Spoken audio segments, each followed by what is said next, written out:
Statement of Pedro Flores, June 4th, 2009. 1.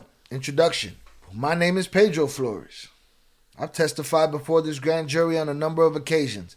I'm giving this statement freely and voluntary, pursuant to proffered letters with the United States Attorney's Office for the Eastern District of Wisconsin and the Northern District of Illinois. I've read this statement carefully and have been given an opportunity to go over it with my attorney and to make changes. This statement is just a summary and does not contain every detail I remember about the drug trafficking activities in which I have participated. If asked additional questions, I could provide more details. As with my previous statement, and as I will discuss in greater detail later in this statement, although no promises have been made to me regarding my cooperation or the sentence I will ultimately receive. I am cooperating with the government in hopes of receiving a reduced sentence in a federal case where I have been indicted on federal narcotics charges. As I have testified previously, since approximately 1998, my twin brother Margarito Flores, who I will generally refer to in this statement as Margarito, I might end up just saying Jay, and I have been responsible for the distribution of thousands of keys of brocaine in Chicago, Illinois, and elsewhere. Jay and I have acted as partners in this rug business, and while we each perform different roles, this is all the same thing. I'm reading all the same thing. It's all good. We are generally aware of each other's activities, and we coordinate our business together. Throughout this statement, I will refer to our rug trafficking organization as the Flores DTO. In terms of our operation in Chicago, Illinois, and the rest of the United States, I held the primary responsibility. Jay was primarily responsible for coordinating the receipt of rugs from our sources of supply in Mexico.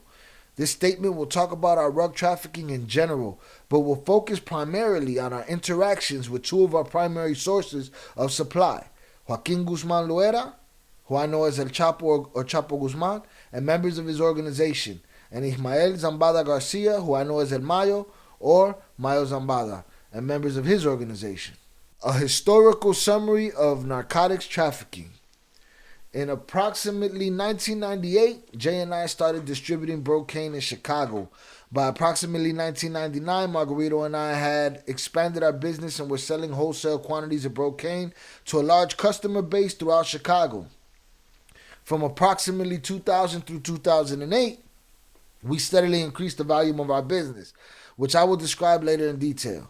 From 2006 to 2008, we were coordinating at its peak. The distribution in Chicago to our customers base of approximately 1,500 to 2,000 keys of brocaine a month.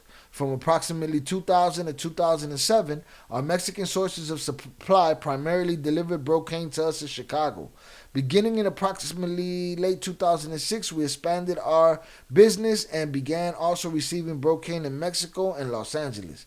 When we received brocaine in places other than Chicago, this brocaine was generally transported in tractor trailers with hidden compartments or traps located in the roofs. These same trap compartments were used to transport money from the sale of brocaine. In addition to these tractor trailers, we also used freight trains to transport brocaine. Although we had customers in several cities, most of the brocaine that Jay and I distributed in the United States at one time passed through Chicago. From Chicago, we distributed the brocaine to our customers throughout the United States, although the majority of our major customers were in the Chicago area. Now, this is where the paperwork starts to differ right here. You know what I'm saying? Because now you're going to get their perspective. That was all the stuff that was pertinent for both of them, and now you're getting perspective from both sides. B, the move to Mexico. In approximately late 2003, Jay went to Mexico on vacation. Once he was there, he decided that it would be better to stay than go back to Chicago. In early 2004, I began to fear that I would soon be arrested. There we go. See, I just wanted to see where that wasn't mentioned because that wasn't part of Jay's story. It was part of P's story. So, okay, I was expecting this. Here we go. I began to fear that I would soon be arrested on narcotics trafficking charges, and I made a similar move to join Jay in Mexico. Once I arrived in Mexico, Margarito helped me to get established as he had already been there for several months. Before I left Chicago, Jay and I made arrangements to continue selling brocaine in the United States by setting up a rug distribution and money collection network allowing us to operate from Mexico. As Jay and I continue to take delivery of and distribute Brocane, our organization continued to grow. C. Summary of the structure of the Flores DTO. In running our narcotics trafficking business, we dealt, broadly speaking, with three groups of people. This is all the same, but I don't want to not read it and then miss something. The first group was our sources of supply of Brocane and Heroin in Mexico. These individuals obtained large quantities of Brocane, Heroin, MJ, and other narcotics in Mexico, and we obtained large shipments of rugs from them that we in turn sold in the United States. The second group was our workers or crew in the United States, individuals who, at our discretion or at our direction, took delivery of large shipments of Brocane and Heroin, distributed those rugs to our customer base, and in turn received packaged and returned large amounts of money to us in Mexico. These individuals worked at our direction, and we paid them to provide these services to us. The third group was our wholesale customers in the United States. Margarito and I maintained approximately 30 large customers for Brocane and Heroin in the United States in 8 principal cities: Chicago, New York, Washington, D.C., Philadelphia, Cincinnati, Columbus, Detroit, and Los Angeles. We also had a large wholesale customer in Vancouver, Canada. When we took delivery of a load of Brocane, on almost all occasions, we neither took delivery in Chicago or took delivery elsewhere in the United States and arranged to have the rugs transported to Chicago, where we distributed the rugs to our customers. We maintained several warehouses and stash houses in Chicago and other cities where our crew unloaded shipments of rugs for delivery to customers and then in turn counted and packaged money from payments for those rugs. Generally, we made deposits of money to our Mexican sources of same typo, so this was a copy and paste as document right here. Mexican sources of its supply in Chicago or Los Angeles for drugs that we received, said it again, in the United States. I am aware that these deposits were then transported to Mexico because in most instances one of our workers would go to stash houses belonging to our sources of supply in Mexico to verify that the count of money was correct. For rugs that we received in Mexico, we generally made money deposits in Mexico. Regardless of where we deposited the money, from my conversations with our sources of supply, I am aware that the money was ultimately transported to our Mexican sources of supply. I understand that all of the money deposited to our sources of supply that was collected from our customers and transported to Mexico was provided to our sources of supply in order to perpetuate our rug trafficking activities. Right? Here we go. Now we're going to get the Alfredo and Myra story from P's mouth. In approximately 2005, now I'm hoping this don't... I think this is a perspective game from here. In approximately 2005, I met a man who I know as Alfredo. I do not know Alfredo's last name. I was introduced to Alfredo by a man that I know as Redacted at a car dealership in Guadalajara. I do not know Redacted's real name. Or Myra's real name. I'm going to say that's Myra. Myra works for... No. I do not know Redacted's real name. Redacted works for Chapo as a bodyguard and also performs other tasks. When Redacted introduced me to Alfredo, Alfredo told me that he was a lifelong friend of Chapo's and was godfather to Chapo's son, Alfredillo. Alfredo told me that he handled logistics for Chapo. Over time, I learned from Alfredo that he oversaw the transportation of Brocane for Chapo in several different ways.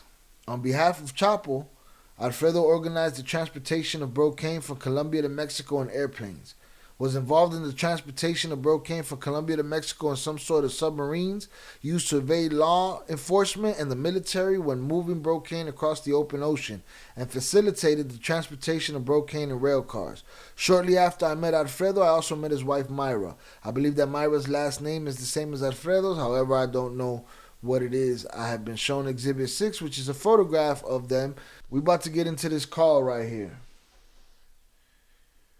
Background, beeping sounds, and I don't know what UI means. CI2, have a seat. Alfredo. So he wants it the same as his. Then it would be the same. It would be the same because that UI must mean it's something that they couldn't hear. Indistinguishable. I think UI means that you can't really hear or understand what's saying. Unintelligible. That's what I think it means. All right, so that's what I'm going to take it as. Here we go. CI said, yeah, it'll be better. That way it won't come here. That's the best thing he could do. Alfredo said, because if not, unintelligible. CI said it's the same. Alfredo said it stayed the same. Background, unintelligible conversation. CI says he probably has about 10 people who received UI right now. CI2 said, you know what? Fuck. CI1 says, I can send it. If you want to ask him and see if he can send it, unintelligible. So I wonder how they pull so much from this unintelligible shit. Alfredo, yeah, he called me. Unintelligible was arriving from the airport.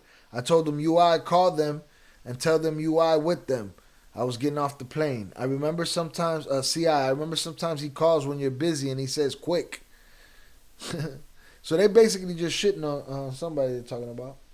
Alfredo said, yeah, that's how he is. See, I said, listen, and where should we pick him up? Alfredo says, huh? See, I said, where should we pick him up? Alfredo said, the stuff? Well, yeah, what else? See, I said, yeah. Alfredo said, not this week, but the next. See, I said, I thought you had already told me. Alfredo said, they just left yesterday. See, I said, no, the mans. I thought when you said that you had some news, I thought they were ready. Alfredo said, UI most likely UI first. See, I said, honestly, and they keep coming. They have work. Alfredo, huh? CI2 said, I'm telling you, they had been calling me. CI said, UI work. CI2, they gave me 500 the other day. How long ago was it? What day? Alfredo said, UI when it's going to arrive. CI2, yeah, but I'm missing a number. See if I can remember. Aside, Pete, you don't remember. CI, huh?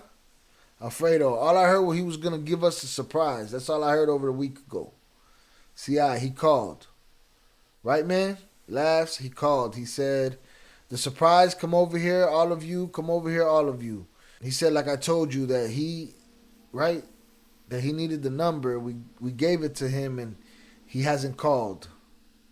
I sound like a fucking idiot reading this right now, but we gonna get through it. CI says, Alfredo said, you guys, all this unintelligible just leaves things, out of context and shit. CI said, no, I don't know what he wanted. He said that Alfredillo has a Murcielago, right? A Lamborghini? What color? Oh, Lamborghini talk time, y'all. Alfredo said, oh yeah, I saw it. Remember? I told you I seen a fucking car outside? Black? It looked black to me. It has to be either black or yellow. There aren't any other colors. No, yeah, there's a shitload of colors. Alfredo said, and white. See, I said white, blue, but he was asking for a white one. Alfredo said, we leave around 11:30. See, I said he was asking me for a white one. See, I too said, but that's kind of fucked up. Alfredo said the one that El Caminante had was yellow. See, I said, yeah. He told me that El Caminantes was a Porsche GT that he also had there. The one they have at Porsche, the GT. The one that's 500. Fucking cool. Yeah. Alfredo said, well, I think Alex has also had from Mana when they opened the De Santos. It was a fucking Porsche like that one. Alex, the drummer from Mana, when he opened his restaurant here, the De Santos, he also had a fucking Porsche like that one. Fucking better than UI. CI2 said he ain't driving that car right now. CI said, yeah, man, ask him. Alfredo said, I saw it. CI said, he says that he isn't driving it right now. But I go, yes, I mean, he bought it. He didn't buy it just to put it away, did he? Alfredo said, dark color, black or blue. I don't know what color it was, but he was driving around the circle. And it was going home, and he was turning like this, UI, the way going down. But there are a few of them, says CI2. They're about, Alfredo said at night. CI said no, but I know he has one. He just bought one. Alfredo at night. CI, Alfredo is when the motherfuckers takes it out only. So this conversation is happening fast. A conversation is happening in a living room. It's you cut each other off, you talk, you have the conversation, you know what I'm saying? All of that. This is a conversation with people in the living room just all over each other, on top of each other, and the way the transcription will look and sound like this, broken into pieces, way different from the recording, I'm sure. Alfredo said at night is when the motherfucker takes it out only. Who's going to drive a Lamborghini at night at 11, 12 o'clock at night? See, I said, Alfredo said I drive it during the day so it can be seen. Otherwise, what the fuck is it for then? Am I right or not? Background ringtone. CI2 said also. CI cuts him off and says this only UI. Alfredo UI. CI said, I don't know, but it's still dangerous, don't you think? Yes. With the good car, yes. With that kind of car? CI said, I mean, not just for, for any person. Alfredo said, yeah, fucking roads suck. CI said, no, but I'm saying for any person, right? Right now, it's... CI2 said, I would not get one of those right now. Unidentified male 2, how are you? Unidentified male 3, fine. Right, huh? He's 17 years old. I said he's 17 years old. He looks like he's 20-something. This motherfucker's too big. Looks like a football player. Refrigerator. Alfredo says, so tell me then. They haven't called us or anything? Here we go. Didn't they give us the check? What happened? Now we get into the nitty gritty. We got through the bullshit. I don't know how much more sense this will make, but we'll see. See, I say yes. Alfredo, aside. Hey, you. Sit over there. See, I said, the check, unintelligible. The check, huh? The check. You haven't had a check? That's what I'm saying. And I thought about you earlier. We're waiting until tomorrow. So-and-so has something to do. See, I said I grabbed some work and I had to pay some money in Mexicali. Same thing. I think it was 1 week. And so I had to sell them for 22. And he said, yes, I'll pay you right away over there in Mexicali. Now he's saying that not until Thursday. Redacted. Alfredo said, how much is the key going for in Chicago? Okay. I wonder if this is the conversation with the 76 keys that he added to the train haul. Alfredo said, how much is the key going for in Chicago? See, I said, well, we're pushing it at 30 and a half. CI2 said right now at 30 and a half. Alfredo said this work should be arriving by next Monday. Over here to UI. CI said yes. Alfredo said in a week I think that I'm going to put UI.